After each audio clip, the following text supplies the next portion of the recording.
Hello again, everyone. Here is the second part of the discussion on managing differences and helping you better understand your personality.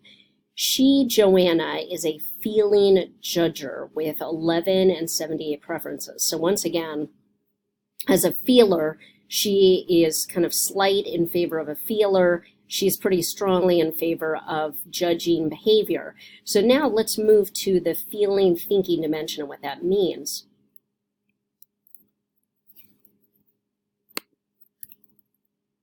Thinking feeling has to do with how people make decisions, and I like to just put it simply as with the head or the heart or both. And remember, it's a dominant function. I score fairly high on feeling. That doesn't mean that I don't use my head and just my emotions rule the day, but I am more apt to consider values and principles and take a feeling approach and the impact on people versus somebody who is more of a thinker. Now, let's talk about the distinction here. So thinkers are very analytical when making decisions. They're rational, they follow the rules, they jump to logic in times of crisis, and they're very cost-benefit oriented. They don't mind hearing examples of negative feedback because it could be logical to them. So they are more apt to feel comfortable giving and receiving feedback because it feels neutral to them, more neutral. They may still get a little bit nervous, but it would be easier to give and receive feedback because it doesn't have any impact on the relationship relative to how a feeler would experience that. And their decision making tends to be a bit more impersonal. It's less about the people, but it's more about the costs, the logical implications of a decision, where a feeler is more inclined to make decisions based on how people are coping in the workplace. They watch for how people are affected when they make their decisions. So they tend to be very good at monitoring emotions within teams, helping to solve conflicts, and encouraging others as they navigate decision making. They may not want to give or even get negative feedback because doing so might hurt the other person or them. And they focus their decision making on underlying values. So, an example that I have given to people in the past is, imagine if you were driving at night and it's dusk and you accidentally hit a deer, and what's the first thing that goes through your mind? And the thinkers, particularly the strong ones, are more apt to say, well, goodness, I'd have to get out, I'd look at my car, I'd see, was it damaged?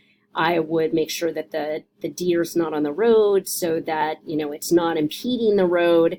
And it has less to do with the deer, where more feelers are apt to give a big sigh and, oh, this is terrible, and worry about the deer. And did I hurt a deer, and feel the emotions associated with that and the impact on another, animal or on the animal. So in this case, you have to realize that people around you tend to make decisions one way or the other. It's neither good nor bad. It just happens to be the case. Now, my friend Joanna is a feeler, so she tends to make decisions a bit more with the heart and also secondarily as on the head. Here you go. There is her profile. But again, it's fairly slight, so she's more in the middle. And by the way, in the population, women are more apt to be feelers than thinkers, and men are more likely to be thinkers than feelers. But that is not a breakdown of the population in total. Many women are thinkers and many men are feelers, but by proportion, that is the leaning in the population. Now, in the last one, judging and perceiving really has to do with how you are attentive to time, to structure, to deadlines, and in terms of the world around you.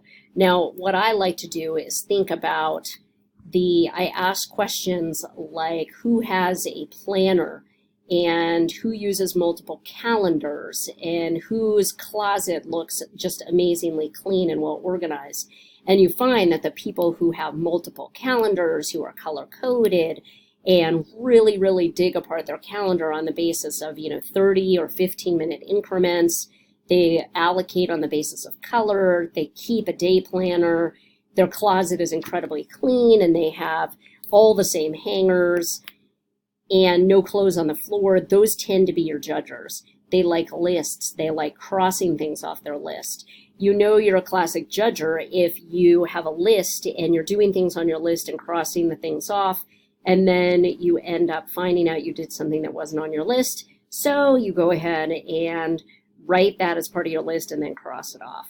So, and there's a sense of organization and timeliness associated with judgers. So judgers are really attuned to getting things done on time and being structured.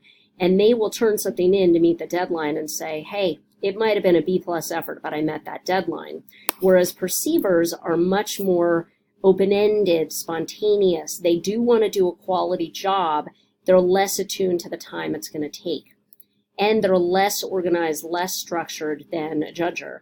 Now, by the way, in the world of romance, the judging and perceiving is the most complicated one, because imagine if you are a very strong judger who is incredibly organized and timely, and you end up marrying somebody who is less so, that can be something to work through in a marriage. And imagine if you're a boss who's a very strong judger, and you have someone who is a perceiver as a direct report. Now, please do keep in mind, each of these has benefits and costs, right? Strengths and weaknesses. Now, the judgers plan ahead, they handle deadlines, they're well organized, they really like making decisions and having life under control. Now, the downside of a very strong judger is that they may seem demanding, rigid, and uptight to perceivers. So, perceivers are the opposite of that. They keep options open, they're spontaneous. They meet deadlines often by a last-minute rush. So, you might give a judger as a direct report a deadline, and they turn in something 3 or 4 days ahead of time, where your perceiver will probably submit it at 11:59 at night. And I often joke with my classes that the perceivers are the ones who are more likely to be late to the arrival of the class. They're late, and they may seem disorganized, messy, or irresponsible. But again, the joy for one of a perceiver is they may be your friend who, if you say, you want to go take a trip with me, they may open up their schedule to make it happen. Whereas a judger will say, no, I've got already this stuff planned. And in the world of travel, judgers may take a lot longer time and be much more thoughtful about, and will even put it as, focused in terms of creating a schedule. Whereas perceivers might say, you know what, I know I'm going here, but I have no plans. I'm going to figure it out when I get there. And a perceiver's highly attuned to quality. So he or she may say, gosh, let's just ask for an extension in that deadline because we need a little bit more time to make sure it's really, really, really good. Now, just to give you an example of a few of the implications here for how people interface, the implications for teams. So one is that introverts will enjoy seeing data and ideas on an agenda before the meeting, which allows them to digest the material.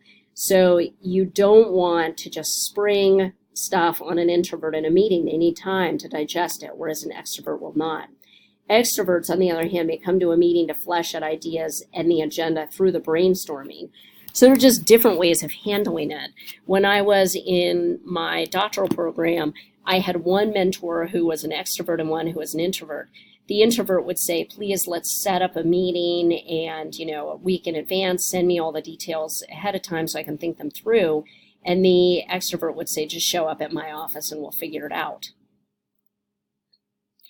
Often introverts assume that if you don't ask, you don't want to know. So then introverted ideas may not be heard in meetings. They want to say something, but if they can't get in a word edgewise, they're not going to interrupt people. And extroverts assume if you don't speak up, you don't have an opinion. Now that's why extroverts often dominate the discussion. Willingness to support a decision is highly correlated with the degree to which an individual's voice is heard. I mention this because in any team scenario, if you don't pause and ask introverts if they have not had a chance to speak for their input, you may find later that you have not gotten their input because they didn't get in a word in the meeting, and therefore they're not as committed to the implementing the decision. So it's very, very important for you as a leader of a team to make sure that everyone is heard during meetings, and if somebody is quieter, that you ask her or him for his or her perspective. Now, just as one final point of thought, think about who would be the best for focusing on the details of a proposal at work. It would be the censor, who would be able to see the big picture if you had a 100-page document that a team put together. In terms of proofreading, it's going to be the censor, probably who's attuned to the details. Details of an assignment, probably more the censor. But in terms of just the big picture focus and make sure you're meeting your primary objectives, it may well be the intuitive. Thinking in terms of judging and perceiving, the judger is probably the better project manager. The perceiver can help people relax a bit and not get too rigid around the time frames that things are due, and may lighten the mood and focus you a bit on quality. So what I would urge you to do at the end of this conversation is to think through what does your personality type say about you? And again, I urge you to look up some websites and read about your personality. And so what does that mean for you in terms of strengths, and what does it mean for you in terms of weaknesses? I've known a lot of people who've looked up their spouse's information, asked family members to take the quiz just to see if they can better understand who they are. And usually people say, I was not surprised by that. I would also say that if you want to better understand how personality differences relate to the workplace, and just thinking through, does this mean if I'm going to interact with Dawn, I need to know this about her and have her take the quiz or assessment? I would say the answer is no. Once you understand these differences, you can simply be attuned to them in the workplace. You may end up with a direct report who's highly detail-oriented, so you can ask him or her to take on some of the detail work, but is also a perceiver. And if you need some project management, you would have to at least really discuss with him or her what are the implications for that in terms of what you've been seeing, and help coach him or her through how to be most effective. So realize, more than anything, differences exist. They are neither good nor bad, but we have to harness our collective intelligence in the workplace for the benefit of our organizations and our communities. So be attuned to those differences. Don't demonize people. Realize that we're different. We do have strengths and weaknesses, and work on that basis.